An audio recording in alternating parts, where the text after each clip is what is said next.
Tonight, 4 murders and multiple shootings in less than 12 hours. Also, a Bahamian woman murdered in Florida. And later, a man is charged with a string of house breakings. This is Eyewitness News.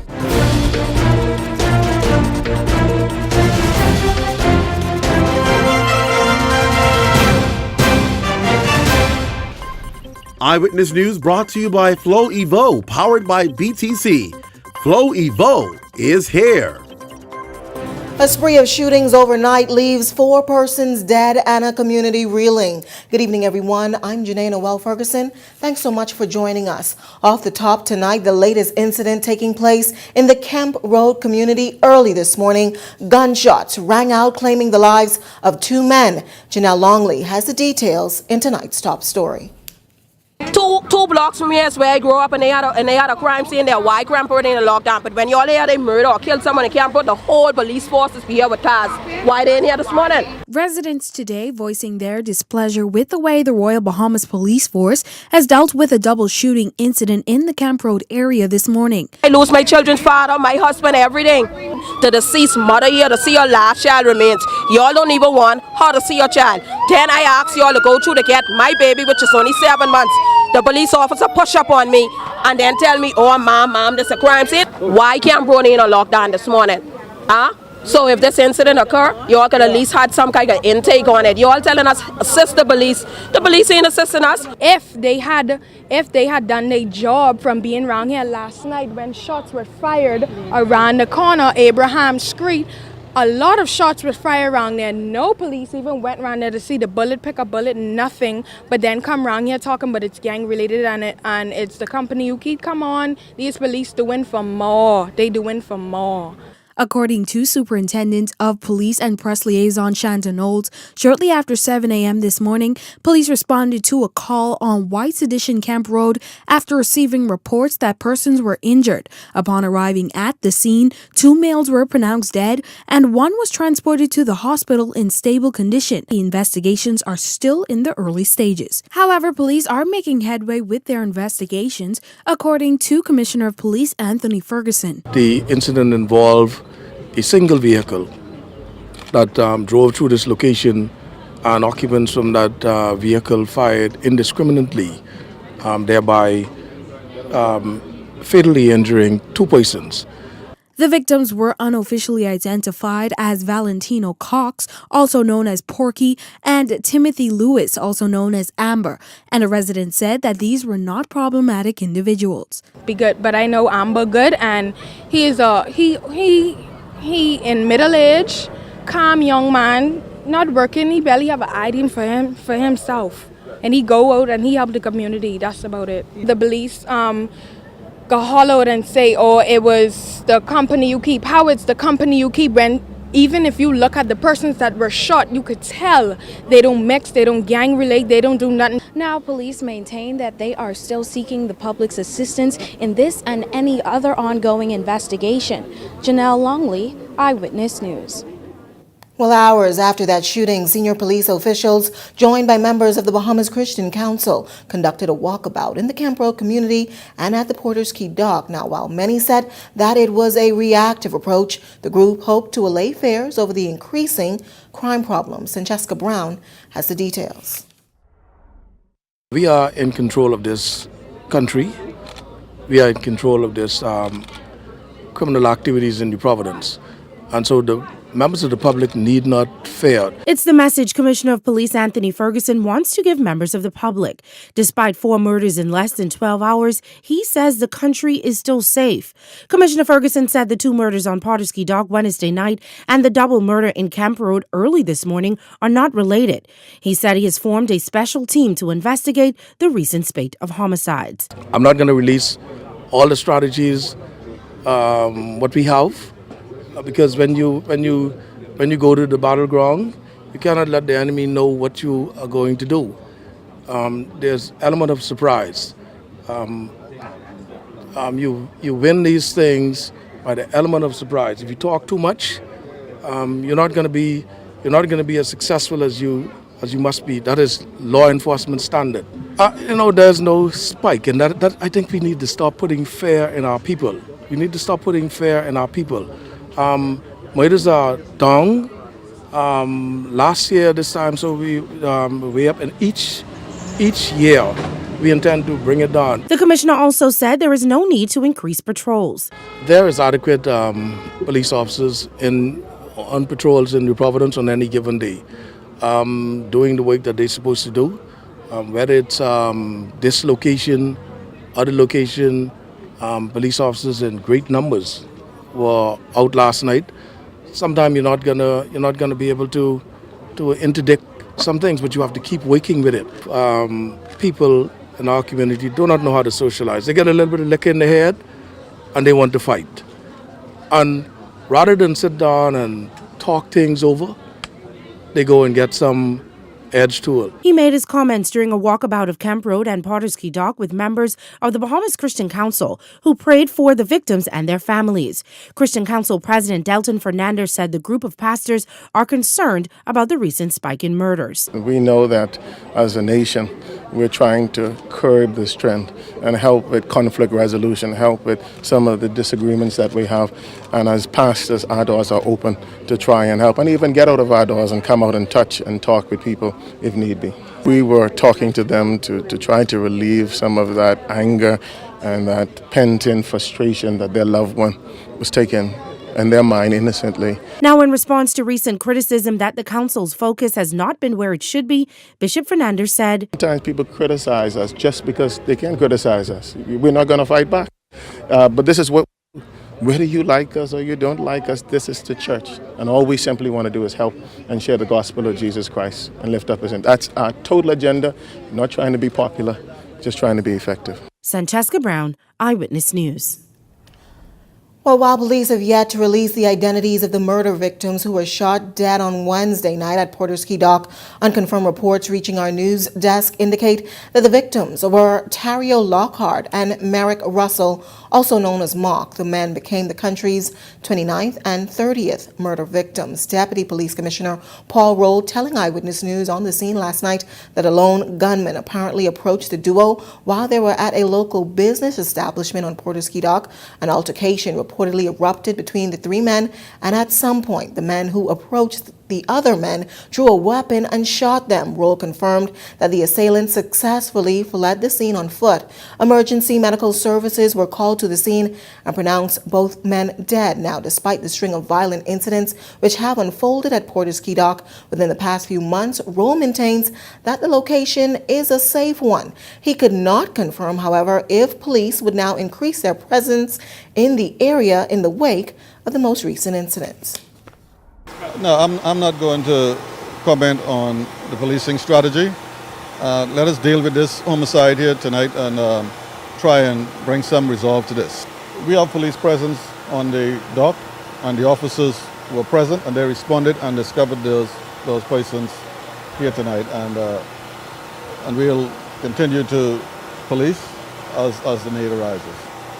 We're concerned with every murder, and we want to ensure that every person in the Commonwealth of Bahamas would be safe. And so we take all these on the merit for what it is, and we treat all of them with our utmost concern.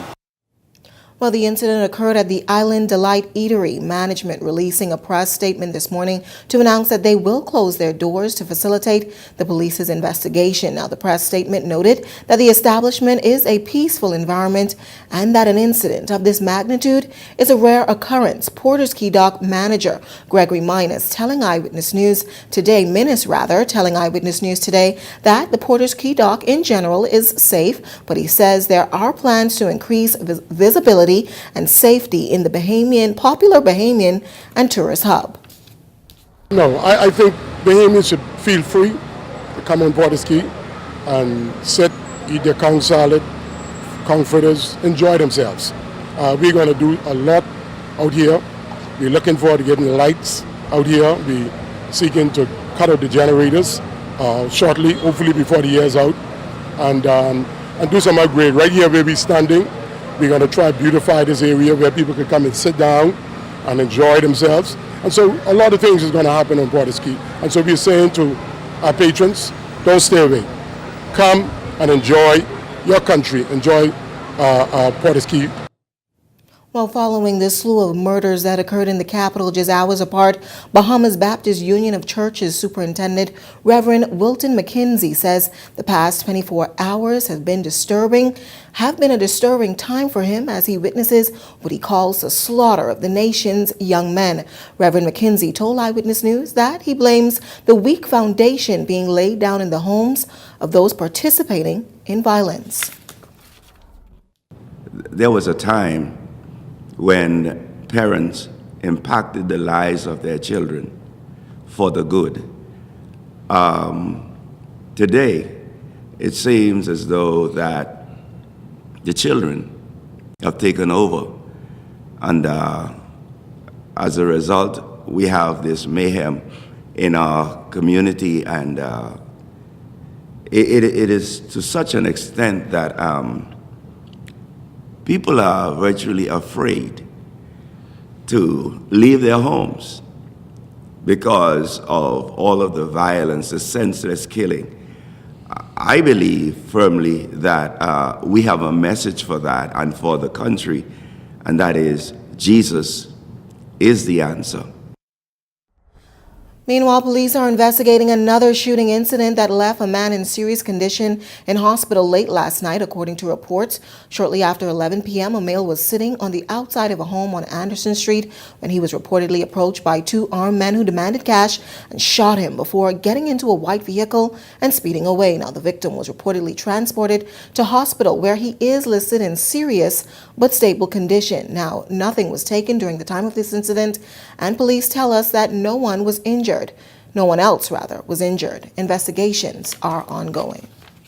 Well, international media reports detailing tonight the stabbing death of two women in a condo in Miami, Florida. According to the reports, both women, one who we can confirm is a 35-year-old Bahamian woman unofficially identified as Sophie Simpson, were discovered in a high-rise complex on Tuesday night. Her alleged boyfriend, Franklin Williams, was reportedly charged with the murders and appeared in court today. Police officials in Miami believe that they've now wrapped up their investigation into this matter. We're not looking for any other suspects. We do believe that this is a case that we can't close, and there is nobody else at the current moment that we're looking for. Meanwhile, the identity of the other woman stabbed to death remains unknown at this time.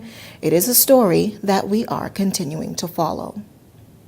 Well, in other news tonight, a 31-year-old man, Ambrose Gibson of McKinney Drive, shown in the gray shirt, stood before Magistrate Samuel McKinney today, charged with 10 counts of stealing and 4 counts of housebreaking. According to court documents, Gibson went on a stealing spree, robbing residents in the Carmichael Road area of items such as televisions, cell phones, lawnmowers, bicycles, grills, generators, and also power tools. Now, he was given the opportunity to explain his actions to the court. The accused said that it was because of the bad company which led him to his poor actions. Now, he pleaded guilty to all 14 charges. He's been sentenced to 4 years in prison. The magistrate also ordered that the defendant fully compensate all complainants, and failure to do so will result in an additional 6 months in prison. Well, we're just getting started in Eyewitness News, but when we come back, is government ready to take on marijuana? We'll tell you more about it coming up.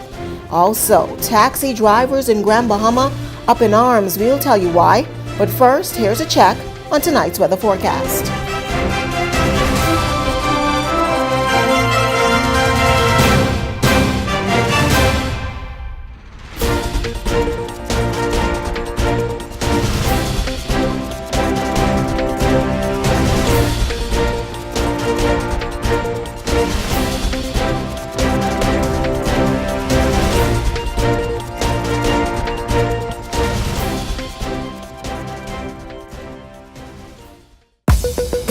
They say time flies when you're having fun, but can you believe it's been 1 year since Eyewitness News made its debut? We're the new news standard, and to show our appreciation for your support, we're having a week-long celebration. We'll highlight some of the best moments in news since 2018.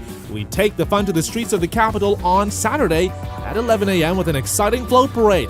Come out to see the country's top news reporters as we spread the love, and then join us at R.M. Bailey Park, where the float parade will culminate at 2 p.m. There will be 20 exciting pop-up vendors, for you to enjoy sweet treats and so much more. And then on Sunday, we invite you to celebrate with us at our anniversary church service to be held at Trinity Assembly City of Praise. It's our 1-year anniversary, and we want you to celebrate with us.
Expo 2019 is here.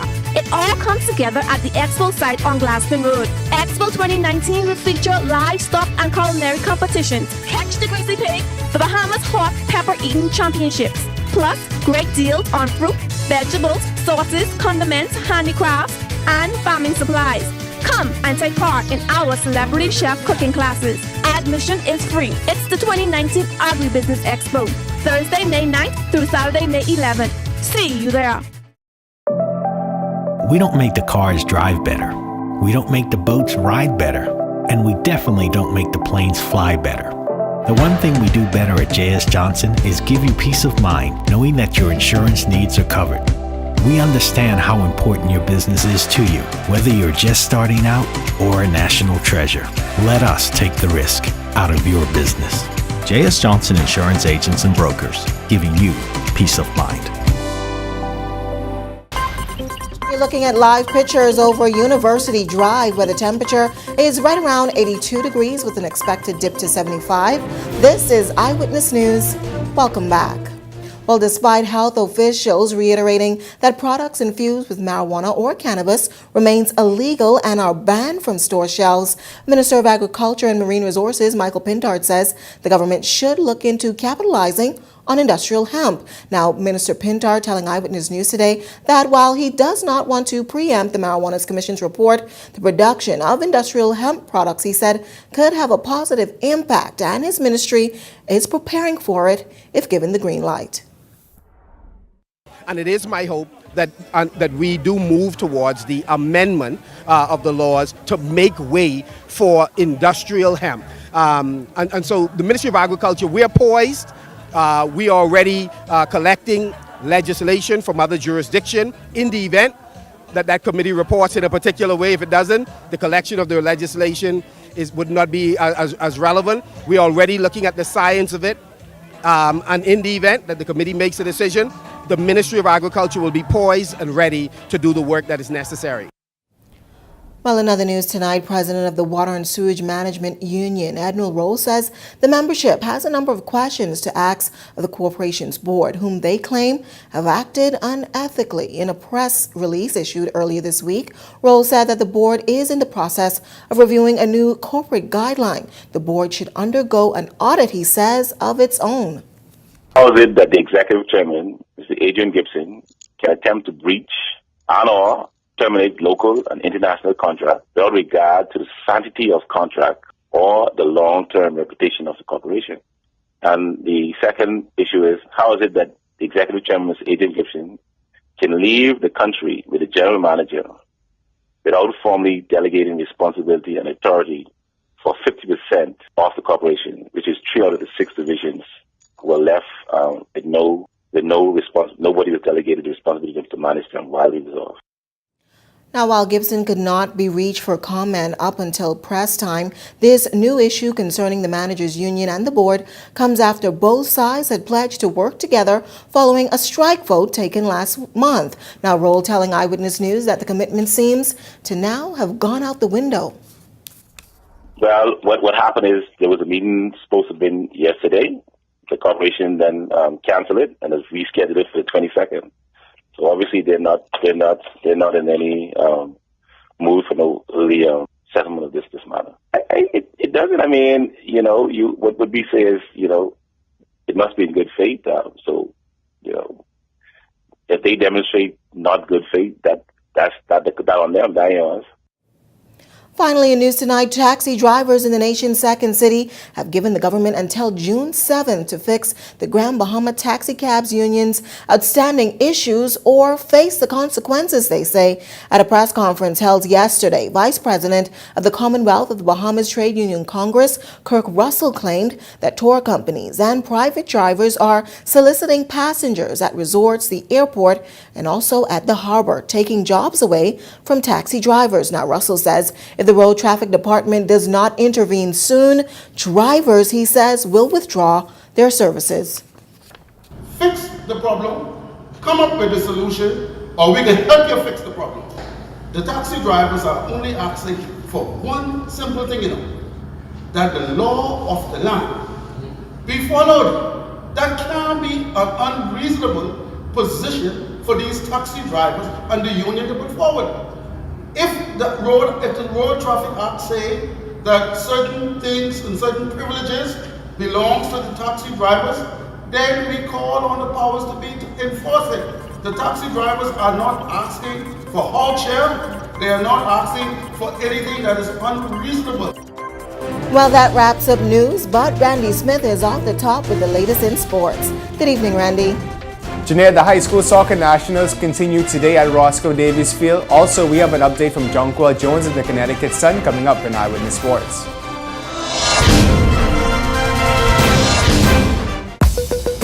They say time flies when you're having fun, but can you believe it's been 1 year since Eyewitness News made its debut? We're the new news standard, and to show our appreciation for your support, we're having a week-long celebration. We'll highlight some of the best moments in news since 2018. We take the fun to the streets of the capital on Saturday at 11 a.m. with an exciting float parade. Come out to see the country's top news reporters as we spread the love. And then join us at R.M. Bailey Park, where the float parade will culminate at 2 p.m. There will be 20 exciting pop-up vendors for you to enjoy sweet treats and so much more. And then on Sunday, we invite you to celebrate with us at our anniversary church service to be held at Trinity Assembly City of Praise. It's our 1-year anniversary, and we want you to celebrate with us.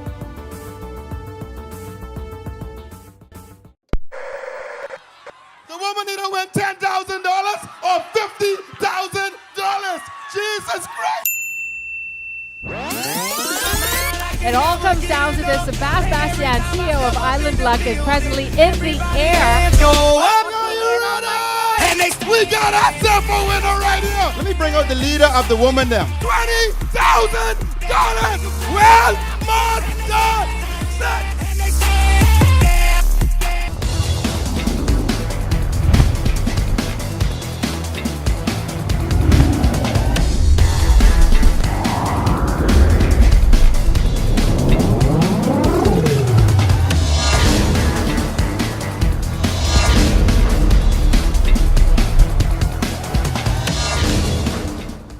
Good evening, everyone. I'm Randy Smith, and welcome to Eyewitness Sports. Leading off tonight, the 2019 High School Soccer National Championships continue at the Roscoe Davies Field. 4 games will be played across the senior boys and girls divisions. Action began at 4, and the final game begins in a few minutes at 8 p.m. And on the basketball beat, with the trade of Senator Chini Onagu, Jonquil Jones once again is expected to be the main source of the Connecticut Sun's offense. Jones came off the bench for the majority of the last season, but with the trade, she's expected to move into that starting center spot. Just making sure that we understand that it's the little things that make a big difference when you add them all together. Making sure that we take care of the basketball, making sure that we're able to, push the ball and, like I said, not turn the ball over. And then just coming in every day and being coachable and allowing our coaches to push us to the next level so that we are able to succeed. In track and field news, the teams representing the country at the IAAF World Relays had their first practice session today in Yokohama, Japan. According to team officials, working the baton around the track efficiently was the main objective of today's session. And on the ITF tennis circuit, both Sidney Clark and Dante Armbruster are earning significant points early at the G4 tournament in Florida. Both won 3 matches at the event and advanced to the round of 64. They continue play tomorrow in Coral Gables. Well, that does it for us in sports, but stay tuned. Eyewitness News continues in a moment. I'm Randy Smith. Have a great evening. There's a winner every 90 seconds in our all-new Lotto Roulette Live. Our one-ball game is an interactive casino-style game revamped with a twist for all your wants and needs. Watch and bet on your number, color, evens, odds, first half, last half, and so much more ways to win. From 00 to 36, wager on your favorite casino game, Roulette, now in a more interactive, fun way live. Visit islandluck.com or come into any of our locations for more information. Our balls have just gotten bigger at Island Luck. Winners live here. Hello, I'm Gershon Major, CEO of the Bahamas Gaming Operators Association. Are you or a loved one suffering from a gambling addiction? Do you find yourself more often than not having to choose between your daily expenses and this form of entertainment? If you've answered yes to these questions, we are here to help. At the BGOA, our doors are always open. There are several mechanisms in place to protect you as a player as part of our industry's responsible gaming program. If you find yourself or someone you know slipping through the cracks, please come in and visit us at number 41 Top of the Hill Mackey Street for an assessment, immediate assistance, or professional intervention at no cost to you. Remember, it's only a game, so please do so responsibly. For more information, please contact us at 603-2083. Visit our website at bgoabahamas.com or call our hotline at 808-9509. You're watching Eyewitness News. Welcome back. Well, coming up and beyond the headlines with Clint Watson, it's a candid discussion with a teacher who struggled with depression and suicidal thoughts and how she found help. That's coming up and beyond the headlines. It starts right after this. Well, that does it for us here at Eyewitness News. It's certainly been a pleasure having you in our company tonight. On behalf of the entire news team, I'm Janae Noel Ferguson, saying good night.